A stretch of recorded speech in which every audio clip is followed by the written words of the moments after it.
स्वास्थ्य केंद्र शिकारीपाड़ा से आज गुरुवार को अनैतिक तरीके से बड़ी मात्रा में एक्सपायरी दवाई को जलाने का मामला सामने आया है।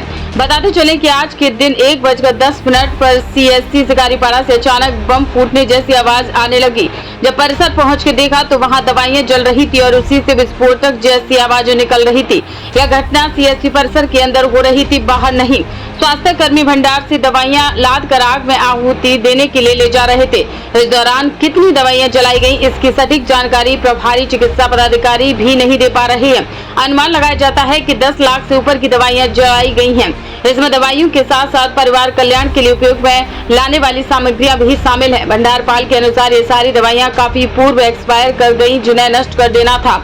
इस संबंध में काफी देर से पहुंचे प्रभारी चिकित्सा पदाधिकारी डॉक्टर देवानंद मिश्रा ने कहा कि मैं जिले में हो रही बैठक में था, वहीं मुझे जानकारी मिली और इसे देखने के लिए यहाँ पहुंच गया। उन्होंने बताया कि सारी दवाइयां 10 वर्ष पूर्व एक्सपायर कर दी गई हैं, जिन्हें भंडार में रखा गया था। मैंने इसकी जानकारी सिविल सर्जन दुमका को दे दी थी। उनके मौखिक आदेश पर सीएससी में पदस्थापित चिकित्सक एवं कर्मियों की एक टीम गठित कर इसे नष्ट करने का निर्णय लिया गया था। सारी दवाइयों को गड्ढा खोद कर उसमें डालना था, जिसका आदेश मैंने अपने अधीनस्थ कर्मियों को दिया था। किसी भी स्थिति में आग लगाकर दवाइयों को जलाना नहीं था। आग असामाजिक तत्वों द्वारा लगा दी गई है, ऐसा प्रतीत होता है। मामले में असैनिक शल्य चिकित्सक सह मुख्य चिकित्सा पदाधिकारी डॉक्टर बच्चा प्रसाद सिंह से संपर्क करने पर उन्होंने बताया कि किसी भी परिस्थिति में दवाइयों को जलाना नहीं था, तो यह अपराध है। मुझे प्रभारी चिकित्सा पदाधिकारी शिकारीपाड़ा द्वारा जानकारी दी गई थी कि कुछ दवाइयां एक्सपायर हो गई हैं। मैंने कहा था कि जिला स्तर से एक टीम गठित कर दी जाएगी और उसके आदेश के बाद एक्सपायर दवाइयों को मिट्टी में गड़वा दिया जाएगा। दवाइयां जलाई क्यों जा रही थी, इसकी जांच कराई जाएगी तथा दोषी के विरुद्ध कड़ी से कड़ी कार्रवाई की जाएगी। प्रभारी चिकित्सा पदाधिकारी डॉक्टर देवानंद मिश्रा के बयान पर गौर करें तो बहुत चौंकाने वाला तथ्य उजागर होता है। उनकी माने तो सामुदायिक स्वास्थ्य केंद्र शिकारीपाड़ा की सुरक्षा को लेकर जिला प्रशासन द्वारा 4 गृह रक्षकों की तैनाती की गई है। 4 होमगार्डों की मौजूदगी में दिन के 1 बजे असामाजिक तत्वों द्वारा सामुदायिक स्वास्थ्य केंद्र परिसर में दवाइयों में आग लगाए जाना एक बहुत बड़ा प्रश्न खड़ा करता है, जबकि सामुदायिक स्वास्थ्य केंद्र शिकारीपाड़ा के थाने से दूरी महज 500 मीटर की है। अगर असामाजिक तत्वों द्वारा आग लगाई गई तो केंद्र की सुरक्षा पर बहुत बड़ा प्रश्न खड़ा हो रहा है।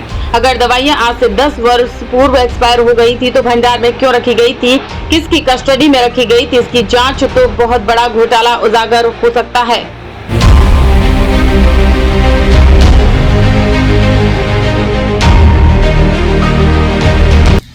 ये सर गड्ढे में जो दवाई जल रही है कि किसके आदेश पे जल रही है?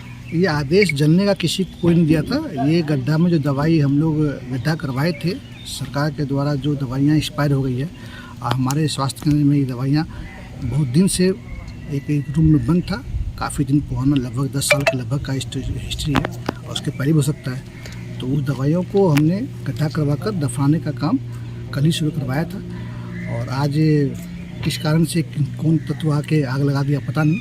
ये दवाई स्टोर रूम में रखे गए थे क्या? नहीं, स्टोर रूम में नहीं थी दवाई। बाहर एक पुरानी बिल्डिंग है जो ऑलरेडी डैमेज हो चुका है, इसमें बहुत दिन से पड़ा हुआ था।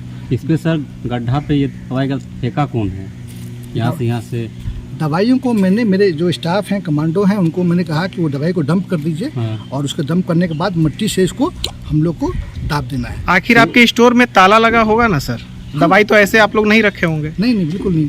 तो ताला भी टूटा नहीं है? ताला लॉक है? ताला लॉक नहीं, ताला खुलवा के काम करके फिसला गया है वो जो आदमी कर रहा था। तो जो ऐसा किया है क्या उस पर आप कार्रवाई करेंगे? तो कौन तत्व क्या है उसका जानकारी लेना, मालूम चले पहले कि कौन ऐसा कौन काम किया है। ऐसा आग लगाने के बाद तो किसी ने कहा ही नहीं है, ये बिल्कुल गलत है। अगर ऐसा किसी ने किया है तो उस पर एक्शन होगा। सर सबसे बड़ी बात है हॉस्पिटल कैंपस के भीतर है। हाँ। वो भी क्या कोई आके आग, यही तो दुख का बात है ना। मुझे तो पता ही नहीं है कि ऐसा कैसे हो गया, क्या हो गया। हम तो डंप करवा रहे थे, जो भी सरकार के द्वारा गाइडलाइन तय किया गया है उसके अनुसार जो भी जो दवाइयाँ एक्सपायर हो गई है वो दवाई को हमने डंप करवा कर उसको जो है मिट्टी से भर के रखना था।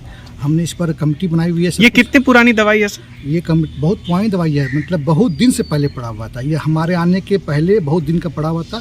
इस पर हमने मार्गदर्शन लेकर इस पर बोला गया कि ऐसे तरह से काम किया जाए, तो उसको हमने गड्ढा करवा कर वो काम करवा रहे थे। और इसी बीच इन्होंने क्या कर दिया पता नहीं। आपका नाम मिल चुका है? वोट हमने, हमारा अपना टीम बना हुआ था, टीम के द्वारा हमारा सीएससी का टीम? जी, हमारी टीम बना, सीएस के द्वारा हमने मौखिक बात कर उनके द्वारा बात किया तो उन्होंने बोला कि आपने एक टीम बना लीजिए, टीम के द्वारा इसको जो है जो भी एक्सपायर्ड दवाई है उसको आप दफना दीजिए। क्या उस टीम में सीएससी प्रबंधन के अध्यक्ष हैं? सीएससी के नहीं, हम हमारे द्वारा हम MYC MO और हमारे जो स्टोर कीपर हैं इनके द्वारा हम लोग सब मिलकर जो है ये टीम बना के इसको काम किए थे। लेकिन ये घटना ऐसा हो गया तो बड़ा स्टोर की दुखद। चाबी किसके पास रहती है? सर आप कहते हैं कि 10 साल पहले पुरानी दवा है, तो आखिर वो किसके प्रभार में था और किसके कस्टडी में? ये स्टोर में दवाई नहीं थी, बता तो रहा हूँ मैं। ये पुरानी बिल्डिंग जो ध्वस्त हो चुका है, इसमें ये बिल्डिंग में दवाइयाँ पड़ी हुई थी और ये दवाइयाँ बहुत दिन से पड़ी हुई थी। इस बात की जानकारी हमारे स्टोर कीपर ने बताया कि सर ऐसी बातें हैं, तो हमने ठीक है इसको आप मार्गदर्शन ले लीजिए जिला से और स्टेट से, और सीएस सर से हम बात करके इसको जो है जो भी एक्सपायरी दवाई था उसको हमने वो काम करने के लिए क्या काम स्टोर कीपर से जब सर हमने इस बारे में जानकारी ली, उनके द्वारा बताया गया कि प्रभारी के आदेश पे ही ये जला होगा, तो इस पे आपका क्या करना है? बिल्कुल ऐसा तो बोल ही नहीं सकते हैं, ऐसा बोले हैं तो गलत बोले हैं वो जी। ऐसा बिल्कुल नहीं है। मैं तो उनसे बात ही क्या, मुझे खुद फ़ोन करके बताया कि सर देखिए कौन ऐसा कौन आग लगा दिया है। हमें ठीक है आप वहीं देखिए, मैं आ रहा हूँ। मैं मीटिंग में था, अभी सीएस सर के साथ ही बैठा हुआ था जिला में, तब तक मुझे फ़ोन वाइस का बात ही नहीं है।